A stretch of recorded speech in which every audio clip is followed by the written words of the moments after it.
Bismillahirrahmanirrahim. Assalamualaikum warahmatullahi wabarakatuh.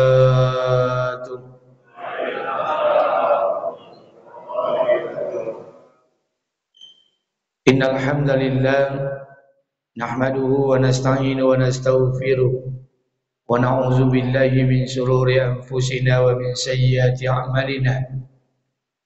Asyhadu an la ilaha illallah wa asyhadu anna Muhammadan abduhu wa rasuluh. Faqala Allah Ta'ala fi kitabihil karim. A'udzu billahi samil alim minasy syaithanir rajim. Bismillahirrahmanirrahim. Ya bani Israil zkuru ni'mati allati an'amtu 'alaikum wa anni faddaltukum 'alal 'alamin. Wa qala an-nabi sallallahu alaihi wasallam mafatihu jannatun la ilaha illallah Muhammad Rasulullah sadaqallahul azim wa sadaqallahu ala nabiyil karim. Syukur kepada Allah, bersalawat kepada Rasulullah.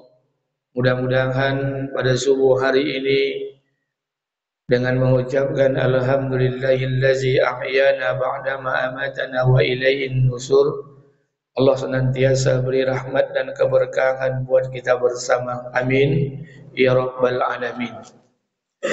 Salawat beriring salam tidak lupa pula kita sampaikan pada junjungan alam Nabi besar Muhammad sallallahu alaihi wasallam. Allahumma salli ala sayyidina wa nabiyyina wa habibina wa safiina wa zuhrina wa maulana Muhammad wa ala ali Muhammad. Bapak Ibu yang dimuliakan Allah Subhanahu wa taala, kita lanjutkan kajian kita Qasasul Anbiya, kisah para nabi dan kisah para rasul dalam Al-Qur'an. Subuh hari ini kita akan angkat satu kisah nabi, kita naik ke atas dulu biar nanti tersambung semua kisahnya. Ada satu kisah nabi yang namanya paling sedikit Allah sebut dalam Al-Qur'an. Bahkan beberapa nabi itu hanya disebut namanya 2 kali dalam Al-Qur'an. 2 kali itu menjelaskan tentang sifatnya.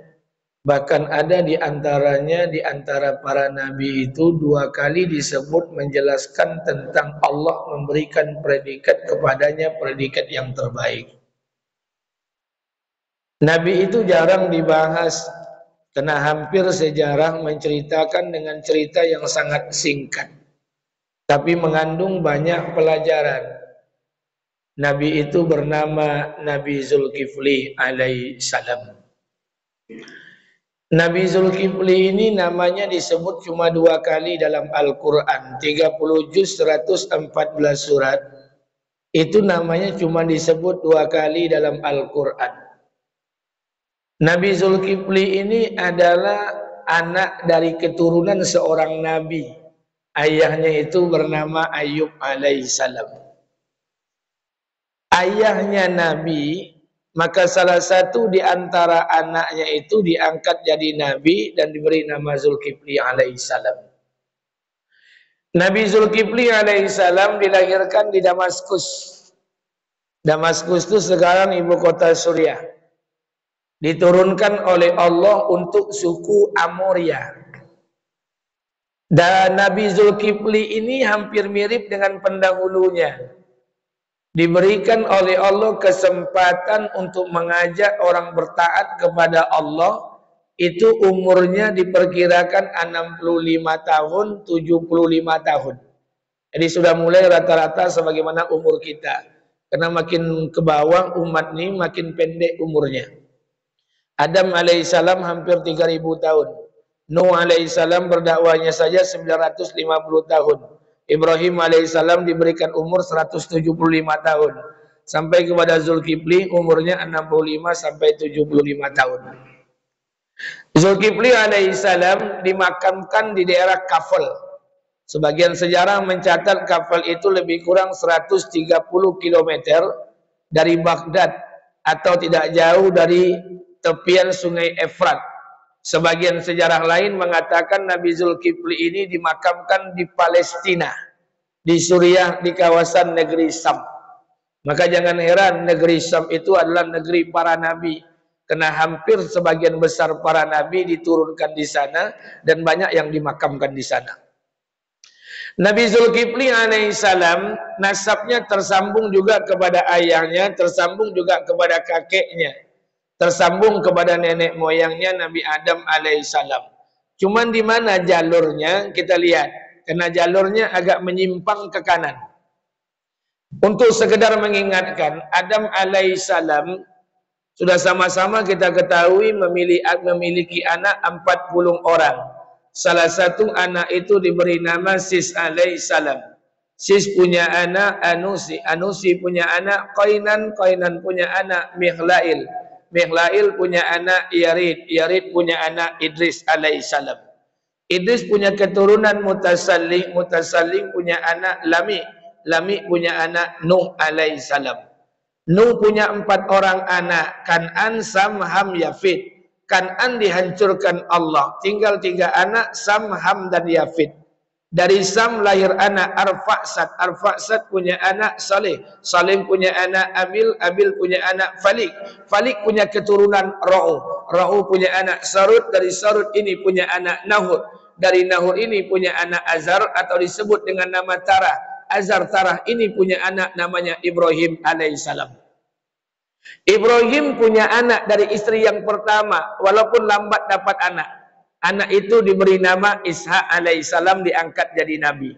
Jadi dulu waktu kita cerita kisah Ibrahim, Ibrahim itu kan punya istri yang pertama Sarah, umur 95 tahun, sudah mandul dan monopos. Tidak punya anak lagi, tidak bisa punya anak. Maka suatu malam datang malaikat Jibril alaihissalam dengan 2 orang kawan malaikatnya, 3 malaikat. Tengah malam datang ke rumah Ibrahim dengan berpakaian pakaian yang putih, datang ke rumah Ibrahim. Nabi Ibrahim alaihissalam ini kebiasaannya setiap tamu yang datang ke rumahnya dia menjamu makanan. Jadi bukan minuman saja diberikan, setiap tamu yang datang dijamu makanan. Jadi kalau ada bapak-bapak dan ibu-ibu datang tamu ke rumah dijamu dengan makanan, berarti mengikuti Ibrahim alaihissalam. Maka 3 malaikat ini datang, dihidangkanlah daging kambing oleh Ibrahim. Tapi ketika dihidangkan makanan dan minuman, tak satu pun di antara mereka yang makan. Ibrahim mulai ketakutan. Ini bukan manusia biasa. Apa katanya? Sesungguhnya kami malaikat diutus oleh Allah. Kata malaikat ini, wahai Ibrahim, kami berikan kabar gembira kepadamu. Dari rahim istrimu Sarah akan dilahirkan 1 orang anak. Anak itu diberi nama Isa alaihissalam dan diangkat menjadi nabi. Ibrahim berkata, bagaimana mungkin istriku punya anak? Aku sudah tua, istriku sudah mandul, sudah monopos, tidak mungkin punya anak. Sementara percakapan Ibrahim dengan malaikat didengar oleh istrinya di balik tirai kamar. Sarah ini mendengar percakapan Ibrahim dengan malaikat. Sarah berpikir, bagaimana mungkin aku akan punya anak?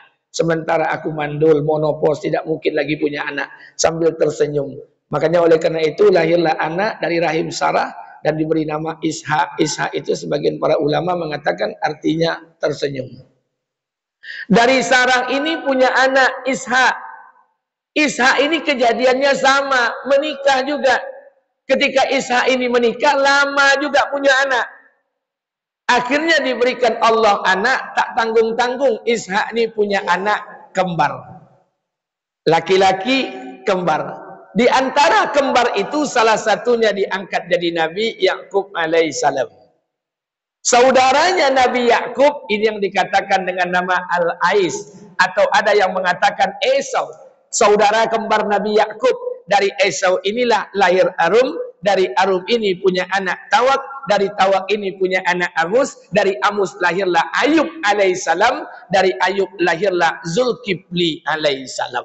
Maka dikatakan Zulkifli bin Ayub, bin Amus, bin Tawak, bin Arum, bin Ibrahim. Kena naik ke atas bin Ais, bin Ibrahim, bin Tarah, bin Nahur, bin Sarud, bin Ra'u, bin Abil, bin Falik, bin Saleh, bin Arfa, bin Sam, bin Nuh, bin Lami, bin Mutasalli, bin Idris, bin Yarid, bin Mihlail, bin Qainan, bin Anusi, bin Sis alaihissalam, bin Adam alaihissalam.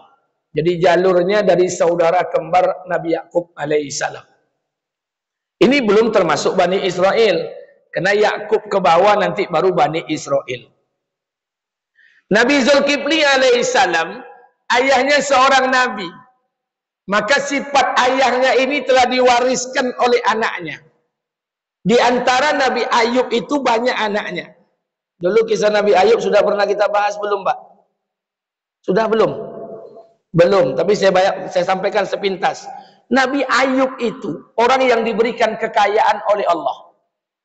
Saat itu di kota tempat perkampungan Nabi Ayub itu, Nabi Ayub itu yang paling kaya. Unta inyo paling banyak. Kambing dia paling banyak. Kebun korma dia paling banyak. Istri paling cantik. Nabi. Seluruh hartanya diberikan oleh Allah Subhanahu wa taala. Nabi Ayub dan istrinya serta 12 orang anaknya menikmati apa yang diberikan Allah kepadanya. Tapi takdir mendahuluinya. Dalam 3 hari Allah habiskan semuanya. Hari yang pertama seluruh hewan ternaknya mati. Hari yang kedua semua kebun kormanya habis.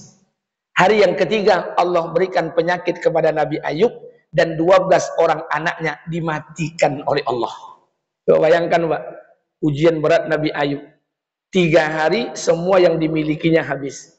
Sampai-sampai Nabi Ayub dalam keadaan sakit bersama istrinya tinggal di sebuah pondok yang sangat luar biasa jeleknya. Apa kata istrinya? Tahun pertama istrinya sabar. Tahun kedua istrinya sabar. Tahun ketiga dah mulai istri Nabi Ayub, Siti Rahmani, mulai gelisah. Jadi sama dengan bini awak, Pak. Bini awak kini sayang ke awak, wajar. Karena awak pegawai, piti awak ada. Gaji bulanan ada. Kalau kata orang tua, Mbak, kalau kata orang tua awak, kalau nak tontu inyo tu ome atau ndak, coba bapanggang dulu. Kalau ome kau bapanggang tetap kuning, itu namanya ome. Tapi kalau bapanggang putih, yang itu bosi dah. Bini awak kok kalau awak punya piti, gaji masih full, itu sayang kawak, itu biasa, Pak. Tapi nak tengok sayang, beko tengok bapak pensiun, piti labi digadekan di Bang Riau, aja tengoknya sayang atau enggak. Jadi rupanya istri Nabi Ayub tahun pertama tuh, dia tahan. Tahun kedua dia tahan. Tahun ketiga istri Nabi Ayub mulai berkata pada suaminya, Bang, engkau ini kan Nabi. Mintalah kepada Allah. Kalau harta kita kambing kita tidak kembali, tidak apa-apa. Kalau kebun kurma kita tidak kembali, tidak apa-apa. Kalau anak kita tak didatangkan lagi oleh Allah, tidak apa-apa. Tapi mintalah kepada Allah agar badan engkau disembuh dari penyakit. Apa kata Nabi Ayub alaihissalam? Wahai istriku, aku malu. Tahukah engkau berapa banyak nikmat yang Allah berikan kepada engkau? Berapa lama kita menikmati kekayaan ini? Berapa lama Allah berikan kita kekayaan? Kata istrinya 20 tahun. Kata Nabi Ayub, selama 20 tahun ini kita menikmati apa yang diberikan Allah. Hidup kaya, semuanya serba ada. Baru 3 tahun saja diberikan penyakit oleh Allah, aku malu memintanya. Maka dibiarkan oleh Nabi Ayub menderita selama 20 tahun. Setelah 20 tahun baru Nabi Ayub berdoa kepada Allah. Coba bayangkan, Pak. Awak 50 tahun berkerojo sehat, baru sebulan kau udah mempilik, sakit pinggang lah banyak mengeluh. La ilaha illallah. Nabi Ayub tuh malu minta pada Allah. 20 tahun menikmati nikmat dari Allah. Baru 3 tahun diberikan ujian oleh Allah. Maka pada 20 tahun ujian itu dijalani Nabi Ayub, barulah Nabi Ayub mengangkat tangan kepada Allah. Maka saat itulah Allah berikan keberkahan. Seluruh hewan ternaknya dikembalikan kepada Nabi Ayub, kebun kormanya dikembalikan kepada Nabi Ayub, penyakit yang ada di badan Nabi Ayub disembuhkan. Yang lebih hebat lagi, anaknya 12 orang yang mati tadi dilahirkan oleh Allah kembali dari rahim Siti Rahmah istri Nabi Ayub 2 kali lipat, 24 orang. Jadi coba bayangkan. Jadi jangan salah, Allah tuh punya cara skenario. Makanya di antara 24 orang tadi, satu anak diangkat jadi nabi bernama Zulkifli alaihissalam. Kenapa Zulkifli ini mewariskan sifat ayahnya? Karena ayahnya Ayub itu terkenal sabar. Makanya Allah katakan dalam Al-Quran, apa kata Allah? Dan ingatlah wa Ismail, ketika Ismail alaihissalam, wa Idris dan Idris alaihissalam, wa Zulkifli dan Nabi Zulkifli alaihissalam, kullu minas sabirin. Semua itu termasuk orang-orang yang sabar. Para ulama mengatakan Zulkifli ini bukan nabi, dia orang soleh. Tapi Ibnu Katsir dalam Qasasul Anbiya mengatakan nabi. Kenapa? Namanya disandingkan dengan nama para nabi.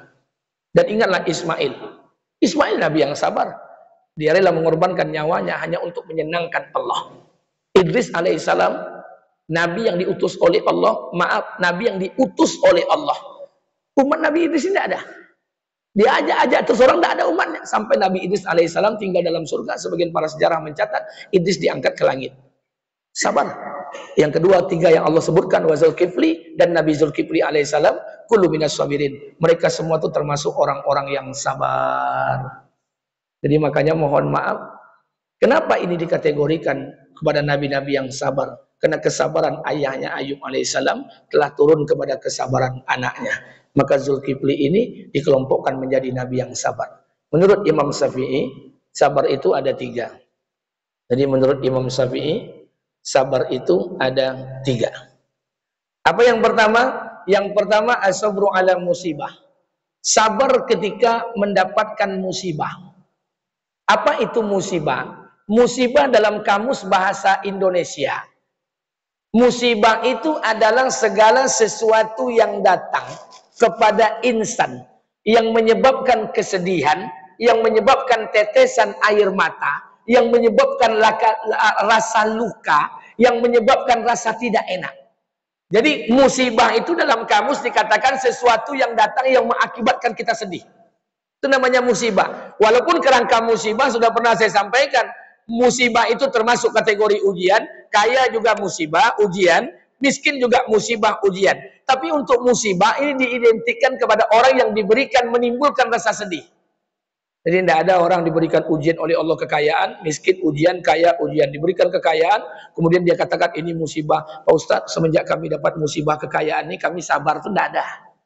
Karena musibah itu biasanya miskin. Karena yang enak-enak, makanya kata Nabi, aja bali amril mukmin, ajaib orang beriman itu ketika mereka ditimpakan kesusahan mereka bersabar, ketika mereka ditimpakan kesenangan mereka bersyukur. Maka kata Imam Syafi'i yang pertama, as-sabru ala musibah, sabar terhadap musibah yang Allah berikan. Apa saja di kehidupan dunia ini. Apakah kehilangan anak, meninggalnya orang yang kita cintai, hilangnya harta kita, hilangnya apa yang kita sayangi. Segala sesuatu yang mendatangkan kesedihan, sabar. Tidak ada pilihan lain. Makanya Quran berkata, wasta'inu bisabri wassalah, wa innaha lakabiratun illa 'alal khashiin. Mintalah pertolongan. Kalau kita minta tolong berarti kita susah. Kalau kita minta tolong berarti kita payah. Kalau kita minta tolong berarti kita dalam kesulitan. Apa kata Allah? Wasta'inu bisabri. Kalau kalian susah, kalau kalian punya masalah, kalau kalian punya musibah, langkah pertama bukan sholat, sabar. Wasta'inu bisabri, sabar dulu. Setelah sabar, barulah sholat, dekatkan diri kalian dengan Allah. Jadi langkah pertama menghadapi musibah, sabar. Sampai bila sabar tuh Ustaz? Ya tidak ada batasnya, sabar aja lah. Karena tidak ada batasnya. Kalau ada batasnya itu bukan sabar. Sabar saja. Sabar dalam menghadapi semua hal. Sabar menghadapi keadaan diri kita, sabar menghadapi dunia pekerjaan, sabar dalam menghadapi lingkungan, termasuk juga sabar juga menghadapi sektor domestik rumah tangga, sabar. Sabar menghadapi istri, sabar. Sabar menghadapi suami, sabar. Saya beberapa waktu yang lalu ketika sampai jumpa dengan beberapa guru, beliau berikan nasihat dengan saya. Lama saya menung. Apa katanya dengan saya? Dia bacakan satu firman Allah dalam Al-Quran. Apa katanya? Jangan kau wariskan keburukan itu kepada istrimu. Menurut para ulama katanya ada beberapa tafsir. Maaf Bapak Ibu yang dimuliakan Allah. Dulu di antara kita mungkin sebelum menikah ada yang berpacaran. Ketika kita berpacaran, yang paling ancak itu cewek awak. Dan paling ganteng itu cowok awak. Dan paling elok itu cewek awak. Dan paling ramah itu cowok kita. Tapi setelah kita menikah, apa kata ulama? Jika kalian nanti menikah, bertemu dalam pernikahan itu sifat-sifat istri kalian yang selama ini tidak pernah kalian jumpai sebelumnya. Ketika bercewek, lembut suaranya. Ketika ulah nikah, bacrit, beciri, muncungnya. Ketika sebelum menikah, royal, ringan tangannya memberi uang. Ketika ulah menikah, kiki, pilih, kedekut. Ketika sebelum menikah, luar biasa, cool gayanya. Ketika ulah menikah, hot kayak dispenser hot dan cool itu. Makanya apa kata Allah? Seolah-olah Allah mengatakan, kalau kalian ketemu dengan istri kalian sifatnya yang tidak pernah kalian jumpai sebelumnya, sabar, jangan marah. Kenapa? Karena Allah tidak menjodohkan istri kalian dengan kalian, Allah tidak menjodohkan kalian dengan orang lain. Allah jodohkan kalian dengan istri kalian karena Allah tahu kekurangan dalam istri kalian telah didesain oleh Allah, penyempurnanya ada pada diri kita. Ini tidak ada lagi yang masalah. Begitu juga para suami, ibu-ibu kalau jumpa sifat suami yang selama ini tidak pernah ibu temui selama ini, jangan marah, sabar. Kenapa? Ibu tidak dijodohkan oleh Allah dengan laki-laki lain. Kenapa tidak dijodohkan dengan laki-laki lain? Allah jodohkan ibu dengan suami ibu yang serba kekurangan. Karena Allah tahu kekurangan ibu, kekurangan suami ibu telah didesain oleh Allah dalam diri ibu. Ada formula untuk melengkapinya. Kalau seperti ini, tidak ada masalah kehidupan ini, Pak. Aman. Karena istri kita bukan bidadari, kita juga bukan para nabi. Kalau dicari-cari kesalahan, tunjukkan dengan saya, Pak. Mana betino yang tidak pernah salah kini hari itu? Kalau dicari-cari kesalahan, semua kita salah. Makanya jangan underestimate atau apa namanya. Maka saya ingin sampaikan buat kita bersama, sabar. Apapun yang diberikan, sabar menghadapi istri, sabar menghadapi anak, sabar. Kadang-kadang nggak, mohon maaf, saya ingin sampaikan buat kita bersama. Makanya kita serahkan urusan ini pada Allah. Kita tidak pandai jaga anak kita, Pak. Kita tidak juga pandai jaga istri kita, tidak pandai. Saya mau tunjukkan dengan kita, Pak. Jemaah Darul Aman ini siapa yang pandai jago bini? Tidak ada, Pak.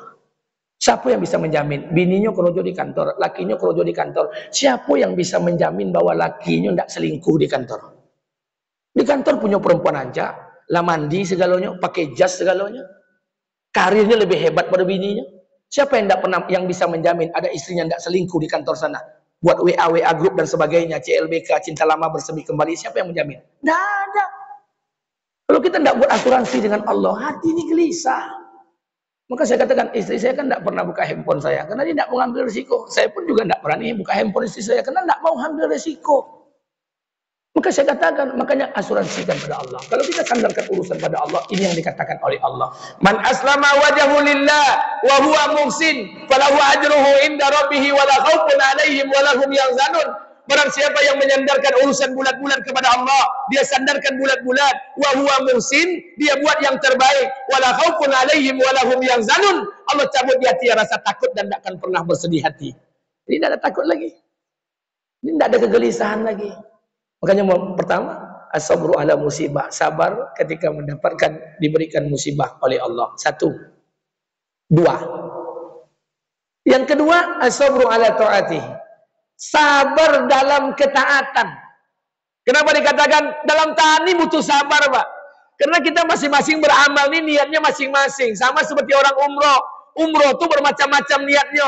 Ada orang niatnya melaksanakan ibadah, menunaikan rukun Islam yang kelima, umroh dan haji. Ada orang umroh itu niatnya memang honeymoon untuk bulan madu. Ada yang umroh itu memang niatnya selfie-nya. Ada yang umroh itu niatnya status sosial. Orang bisa umroh, kenapa kita tidak? Ini tergantung niat. Amal ini juga tergantung niat. Makanya mohon maaf kalau ibu baca fadail, bapak baca fadilah amal atau keutamaan dalam beramal. Barang siapa yang sholat sunat duha 12 rakaat, Allah berikan berkah rizkinya. Maaf Pak, ujian buat kita berbeda-beda. Ada kawan sembahyang duha, Allah tambah rizkinya, beliau tuh besok pagi. Ada kawan yang sembahyang duha, berhenti kalau jauh besok pagi. Jadi ujiannya beda-beda. Nanti kalau bapak tidak cocok dengan apa yang bapak inginkan, bapak akan kecewa dengan Allah. Makanya kita taat ini bukan minta apa-apa. Ibu ke masjid, bapak ke masjid, dengarkan kajian. Bukan ingin kaya, bukan ingin menjadi orang terhormat, tidak. Kena tugas hamba itu sujud. Kalau sujud dengan siapa dia sujud? Dengan tuannya. Siapa tuannya? Rabbul Izzati Azal Jalalah. Selesai. Disuruh sujud, kita sujud saja. Tidak usah banyak embel-embel yang lain. Nanti kita kecewa. Ketika embel-embel itu tidak bisa kita rasakan. Makanya sabar dalam ketaatan. Maaf, kita taat kepada Allah, sabar. Itu yang saya katakan, kita taat. Dari 5 tahun kami hijrah, Ustaz, sholat, ikut pengajian berjamaah, di mana ada ceramah kami dengar. Tapi hidup kami tidak berubah-ubah, Ustaz. Sementara kawan tidak pernah ke masjid, tidak pernah sholat. Tapi hidupnya berkah, Ustaz. Mobilnya bertambah-tambah, rumah bertambah-tambah, bini pun bertambah-tambah, Ustaz. Kita taat ini bukan untuk itu. Kita taat ini agar Allah senang. Kita belajar, makanya as-sabru ala ta'at. Orang sabar ini, sabar dalam ketaatan. Jadi makanya mohon maaf, jangan terlalu banyak-banyak berharap, jangan terlalu banyak-banyak memikirkan. Maka saya minta buat kita bersama, kita beribadah hanya semata-mata karena Allah. Persoalannya, maaf, kalau bapak ibu ibadah seorang pedagang akan beramal hanya atas dasar keuntungan, silahkan. Beramal atas dasar amalan para budak, beramal karena takut dengan Allah, welcome. Tapi yang paling baik beramal karena Allah. Karena kata Nabi, kalau kalian beramal karena Allah Subhanahu wa taala, kalian akan terkejut dengan pemberiannya. Kalau terkejut berarti di luar sangkaan kita. Kalau terkejut di luar apa yang kita pikirkan, apa yang diberikan Allah. Jadi kita ke masjid ini biasa saja.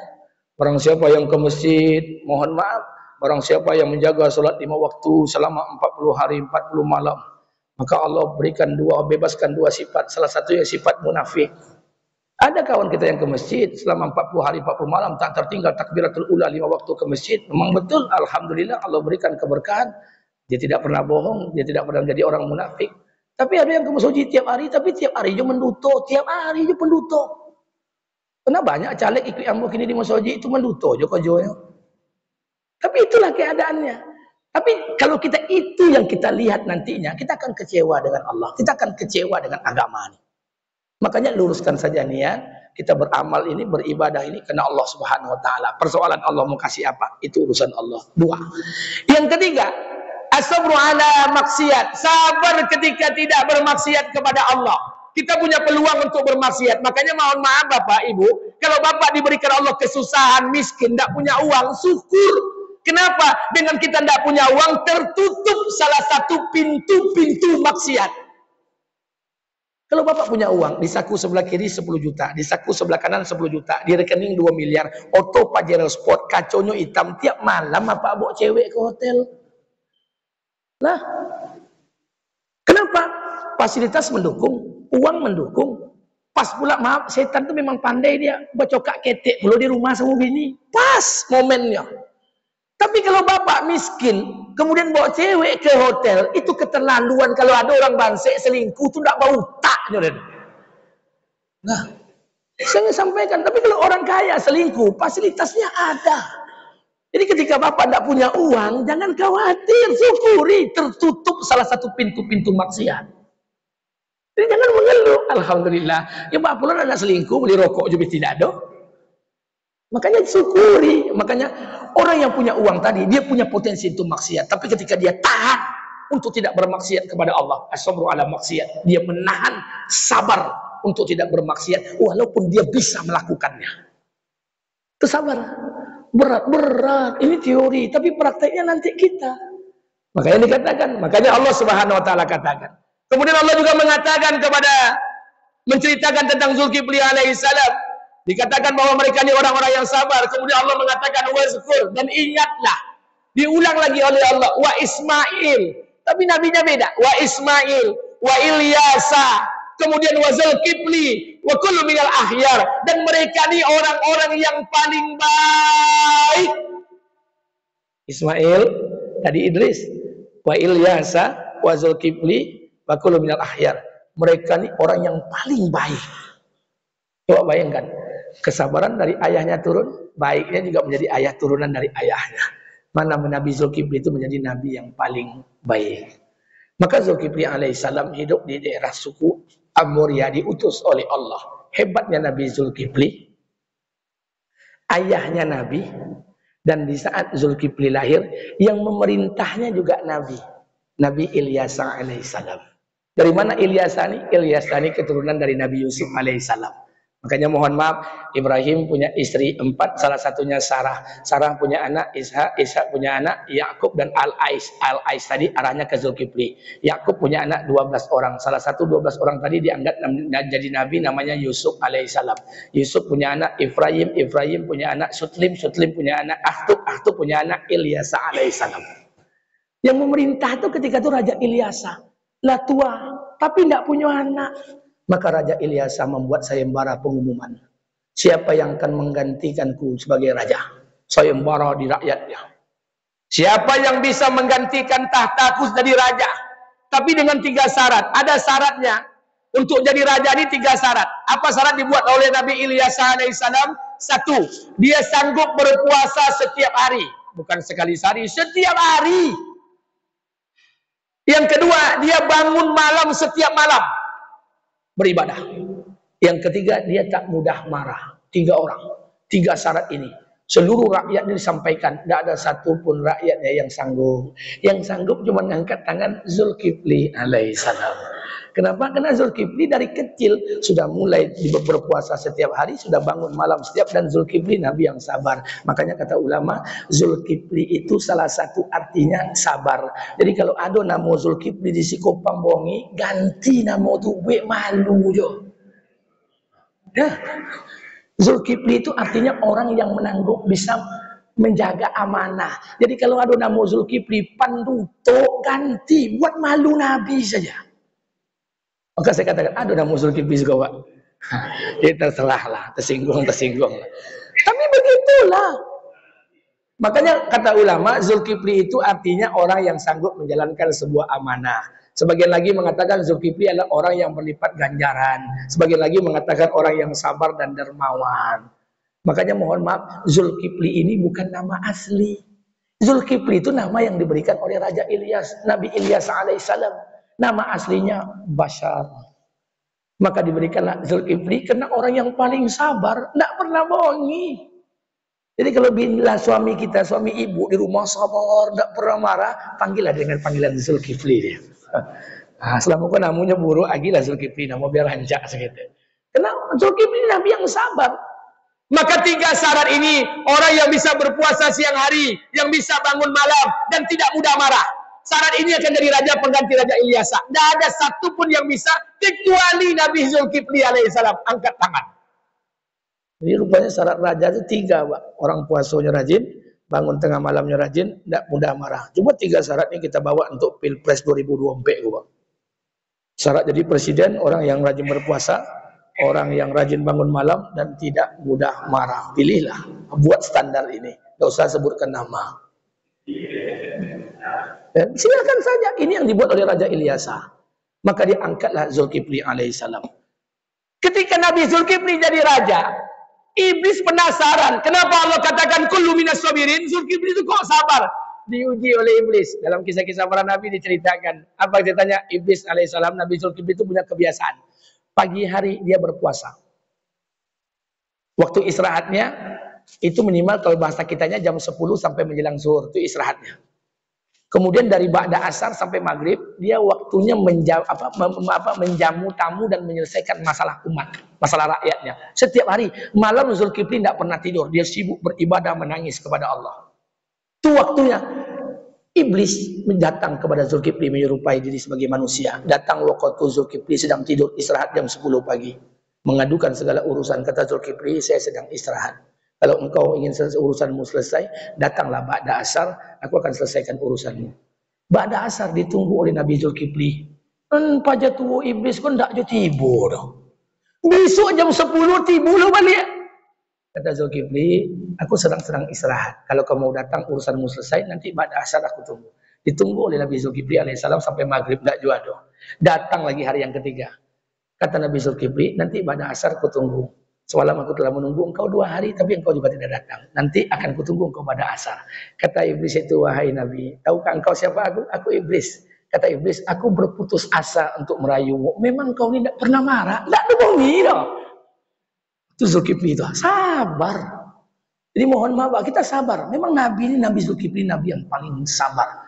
Bahkan satu ketika Nabi Zulkifli alaihissalam memerintah kerajaan di Amoria itu, Nabi Zulkifli alaihissalam mengumpulkan rakyatnya pun dikumpulkan. Apa kata Nabi Zulkifli? Wahai rakyatku, kita ini akan berperang. Kata rakyatnya, kita perang dengan siapa? Melawan kezaliman. Dikumpulkanlah pasukan semuanya. Kuda perang, pelana, baju perang, kumpulkan semuanya. Ketika akan berangkat, apa kata rakyatnya? Wahai Nabiullah, wahai raja kami ini mau berperang. Tapi kami masih mencintai dunia kami ini. Bisa tidak engkau wahai Nabi sampaikan dengan Allah, pastikan bahwa kami berperang ini tak satu pun di antara kami yang mati, baru kami ikut perang. Coba bayangkan permintaan rakyat Nabi Zulkifli itu sama. Utang ambu ke dumai besuo caleg. Oh, bocokak-cokak di muka kedai kopi. Apa katanya? Bisa ambo pindah partainya bang, bisa. Dari partai A ke partai B, tapi pastikan ambo nomor urut 1. Apa bedanya? Sama. Rakyat Nabi Zulkifli berkata, kami akan ikut perang, tapi pastikan dengan Allah bahwa kami ini tidak mati. Nabi Zulkifli menyampaikan kepada Allah, ya Allah, aku telah memerintahkan apa yang kau perintahkan, malah mereka mengajukan permintaan. Aku tahu engkau tahu permintaan mereka. Kata Allah, wahai Zulkifli, kami tahu apa yang mereka minta. Kami kabulkan keinginan mereka. Maka pada zaman Zulkifli, semua rakyatnya yang berperang, tak ada satu pun yang mati dalam peperangan. Bayangkan sabarnya menghadapi rakyat itu, Pak. Sama dengan caleg-caleg yang ada sabar, Pak. Karena muncul masyarakat kini gadang sadunya. Jilbab dielo yo, sembako dielo yo, robana dimakan yo, piti yang segala yo, sabar saja. Kalau tidak mau piti Abi berhenti jadi caleg, Abi masalah. Jadi kita ini kadang banyak mengeluh, Pak, takut piti keluar. Kalau takut piti keluar jangan caleg. Saya jumpa caleg satu orang ceramah di masjid dengan saya. Pak Ustadz numpang untuk safari, boleh saya bilang. Saya ke rumah Bengkalis. Apa kata caleg itu?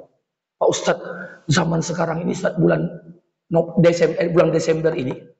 Itu semua masjid serentak, Ustaz. Apa serentak? Speakernya rusak. Kenapa setiap datang speaker rusak? Serentak rusaknya. Saya bilang, bantu aja Pak. Kalau tidak mau bantu, berhenti caleg, saya bilang. Karena mohon maaf, permintaannya macam-macam. Makanya mohon maaf, kalau tidak tahan, ya sudah, jangan ikut kompetisi. Kalau ingin tahan, monggo, bismillah. Tidak ada masalah. Makanya mohon maaf, saya ingin sampaikan buat kita bersama, jangan banyak mengeluh. Sandarkan diri kita dengan Allah. Makanya mohon maaf, ibu kalau ibu bapak kadang-kadang perhatikanlah bayi yang baru lahir. Bayi yang baru lahir itu luar biasa, Pak. Saya kadang nengok bayi itu luar biasa. Bayi itu lahir setelah saya pelajari, anak saya 3 dan anak-anak kakak-kakak saya saksikan kelahirannya. Itu kalau bayi itu lahir kulitnya warna merah, itu potensinya nanti besar kulitnya putih tuh. Tapi kalau bayi ibu itu lahirnya ikunya hijau, punggungnya hijau, itu hitam biasanya tuh. Jadi dia merah sama hijau saja. Jadi mohon maaf, bayi itu menyelesaikan masalah. Pernahkah bayi jadi caleg? Enggak. Pernahkah bayi jadi PNS? Enggak. Bayi itu enggak pernah main kontraktor, main proyek, enggak pernah. Bayi itu menyelesaikan masalah dengan apa? Satu aja, nangis. Oe, tibo mak disusuan sebelah kiri. Menangi lo balik, oe, tibo mak susukan sebelah kanan.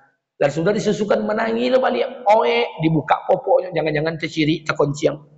Menangi lo balik, oe, dibuka bodongnya, dia lagi minyak telon, jangan-jangan gombong. Oe, digendong dek mintunya, hanya satu kali tangisan saja, selesai semua keperluan bayi.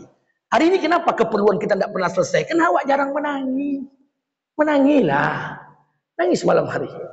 Agar keperluan kita itu selesaikan oleh Allah Subhanahu Wa Taala. Makanya setiap bayi itu Pak, tidak ada satupun orang yang tidak suka dengan bayi. Apakah bayinya itu hijau, apakah bayinya itu merah, apakah bayinya itu gendut, apapun bayinya, asal dia bayi tetap imut. Semua orang suka. Anak tante digendong, walaupun hitam gendut, dipegang. Bahkan tetangga kita sebelah rumah mau ke kantor, pakai baju kantor. Sini tante gendong dulu sebelum tante ke kantor. Digendong. Waktu digendong terkonciang. Basah baju sekolahnya. Apa kata tante itu? Adik ini nakal, tante mau ke kantor pipis. Jadi ganti baju deh tante. Tidak ada nambongi orang walaupun terkonciang. Cobalah bapak gini terkonciang di baju orang, kau tidak bertumbuh. Kenapa tidak ada orang marah dengan bayi? Karena hati bayi itu baik. Jadi kalau ada orang bohongi kawak, berarti hati kita sedang bermasalah. Jadi bayi itu tidak ada satupun yang benci pada mereka. Kenapa? Karena hati mereka itu bersih.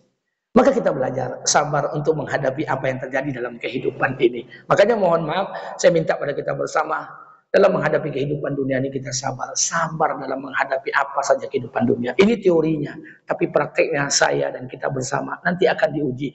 Kapan kita sabar Ustaz? Jangan minta. Nanti Allah akan uji. Allah akan berikan persoalan hidup semuanya. Persoalan, musibah, kesulitan datang. Di sana baru kita belajar sabar. Bagaimana sabar menerima apa yang diputuskan Allah Subhanahu Wa Taala. Mudah-mudahan ini berkah buat kita bersama. Sebelum saya tutup, saya berikan kesempatan kalau ada yang ingin bertanya, saya persilahkan dengan segala hormat. Silakan.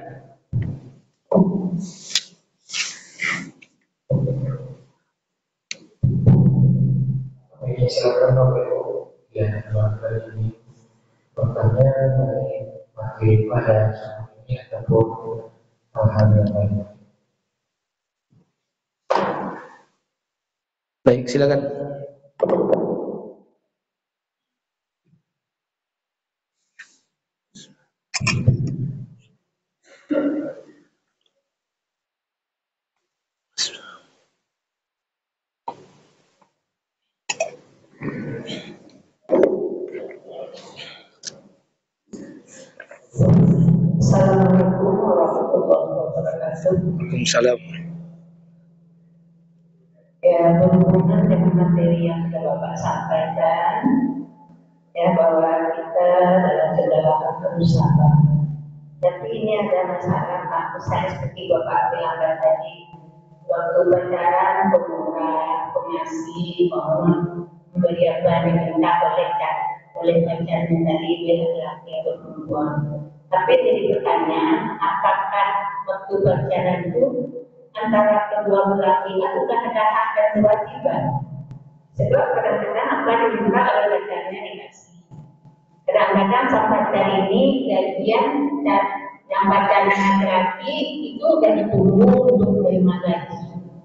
Terus sementara ya, di antaranya tentu orang tuanya tidak senang dia berpacaran, tapi sudah ada kewajibannya.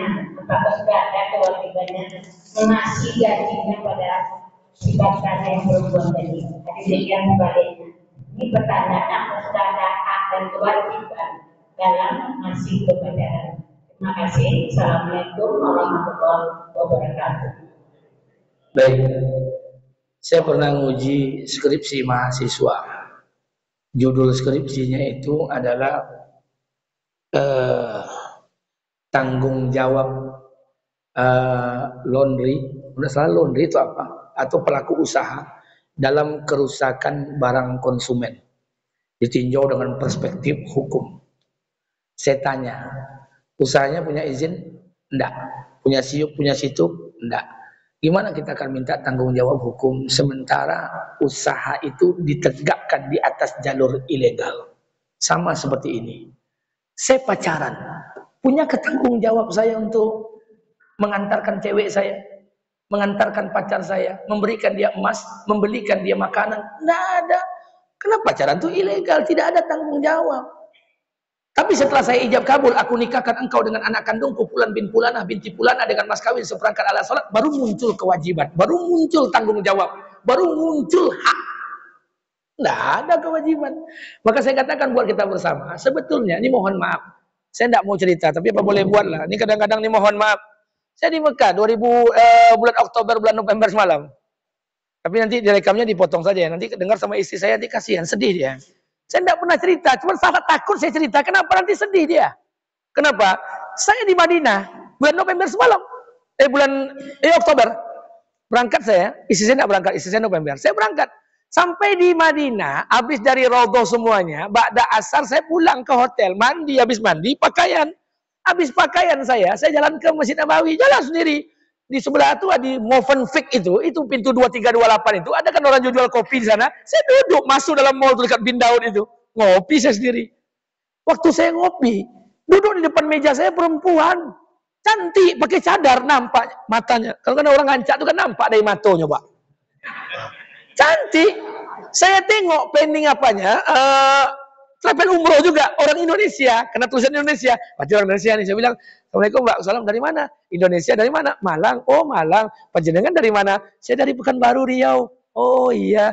Udah berapa hari sini Mas? Alhamdulillah saya baru 2 hari. Saya bilang, langsung ke Mekah? Enggak, kami sudah dari Mekah. Ini besok hari keempat kami langsung pulang lewat Madinah langsung ke Kuala Lumpur. Oh iya. Mbak sendiri kami baru 3 hari. Habis hari kelima nanti langsung ke Mekah. Umroh belum? Oh iya. Maghrib datang saya bubar pergi. Besoknya saya minum kopi lagi. Aduh, yang situnya nih. Dalam hati ambo, kok jodoh. Dalam hati ambo. Besoknya lagi saya ngopi lagi. Dia di situ juga sendiri. Ceritalah kami, Mbak, berapa ongkos haji umroh, berapa semuanya, dan macam-macam lah. Dia cerita. Saya tengok matanya lembut selama 3 hari ini komunikasi kan lembut. Namanya orang Jawa, tentu lembut. Terbesit di otak saya.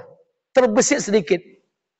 Ya Allah, kalau seandainya inyo ko bini ambo, alangkah indahnya. Kena terbayang bini ambo agak dalam hati saya. Maghrib tuh saya berangkat ke Masjid Nabawi. Sholat, habis sholat maghrib, sholat isya. Tidak pulang saya isya. Habis isya, saya pulang lewat pintu 328. Antara 328 dengan 329, kan ada ruku yang agak gelap. Di sana, waktu saya pulang orang ramai. Saya ditarik oleh dua orang kulit hitam.